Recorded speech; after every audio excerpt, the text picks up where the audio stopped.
മോഹൻലാൽ ലിജോ ജോസ് പല്ലിശ്ശേരി കൂട്ടുകെട്ടിലൊരുങ്ങിയ ചിത്രമാണ് മലൈക്കോട്ട വാലിബൻ. സമ്മിശ്ര പ്രതികരണമാണ് സിനിമയ്ക്ക് ലഭിച്ചത്.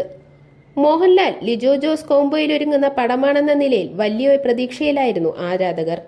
എന്നാൽ ആരാധകരെ നിരാശപ്പെടുത്തുന്നതായിരുന്നു സിനിമയ്ക്ക് കിട്ടിയ പ്രതികരണം. തിയേറ്ററിൽ മാത്രമല്ല ബോക്സ് ഓഫീസിലും മികച്ച പ്രകടനം കാഴ്ചവെക്കാൻ സിനിമയ്ക്ക് സാധിച്ചില്ല. ആദ്യ ദിനം 10 കോടിക്ക് മേൽ നേടിയ ചിത്രം പിന്നീട് കളക്ഷനിൽ പിന്നിലാവുകയായിരുന്നു. 20 ദിവസത്തിൽ മോഹൻലാൽ ചിത്രം നേടിയ കളക്ഷൻ വിവരങ്ങളാണ് ഇപ്പോൾ പുറത്തു വന്നിരിക്കുന്നത്. 50 കോടിക്കടുത്ത് ചിലവ് വന്ന ചിത്രത്തിന് കേരളത്തിൽ നിന്നും 14 കോടിയാണ് നേടാൻ സാധിച്ചത്. മലൈക്കോട്ട വാലിബൻ ഒരു നാടോടി കഥ പോലെ മുന്നോട്ടു പോകുന്ന സിനിമ. ഇപ്പോൾ കാണുന്നതാണ് ഈ ചിത്രത്തിന്റെ കാമ്പ് എന്ന് വിശ്വസിപ്പിച്ച് മുന്നോട്ട് നീങ്ങുന്ന ഒരു ഭ്രാന്തൻ സഞ്ചാരം. സഞ്ചാരിയായി കേന്ദ്ര കഥാപാത്രം ഏത് കാലത്താണോ എവിടെ നിന്നാണോ അറിയാതെ ഒരു അസാധാരണത്വം ഓരോ രംഗങ്ങളിലുമുണ്ട്. മോഹൻലാൽ പറഞ്ഞ പോലെ ഇതുപോലൊരു സിനിമ മുൻപ് കണ്ടു കാണില്ല.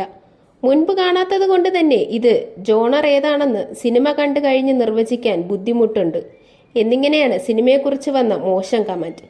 വെസ്റ്റേൺ സിനിമകളിലെ പശ്ചാത്തല സംഗീതവും MGR സിനിമകളിലെ സംഭാഷണങ്ങളും റെഫറൻസൊക്കെ ആയി ഒരു പ്രാന്തൻ പടം. സാമൂറായി എന്നോ യോദ്ധാവെന്നോ അമാനുഷികനെന്നോ ഒക്കെ വിളിക്കാവുന്ന നായകനും സംഘവും എന്നൊക്കെയുള്ള വാദങ്ങളും ഉണ്ടായിരുന്നു. ഫെബ്രുവരി അവസാനമോ മാർച്ച് ആദ്യവാരമോ ചിത്രം OTTയിലെത്തുമെന്നാണ് റിപ്പോർട്ടുകൾ. ബറോസാണ് മോഹൻലാലിന്റെ റിലീസിനൊരുങ്ങുന്ന അടുത്ത ചിത്രം. മാർച്ചിൽ ചിത്രം തിയേറ്ററിലെത്തും.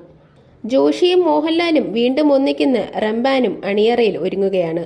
ലൂസിഫർ എന്ന സൂപ്പർ ഹിറ്റ് ചിത്രത്തിനു ശേഷം പൃഥ്വിരാജ് സംവിധാനം ചെയ്യുന്ന എമ്പുരാൻ എന്ന ചിത്രത്തിന്റെ ഷൂട്ടിലാണ് മോഹൻലാൽ ഇപ്പോൾ.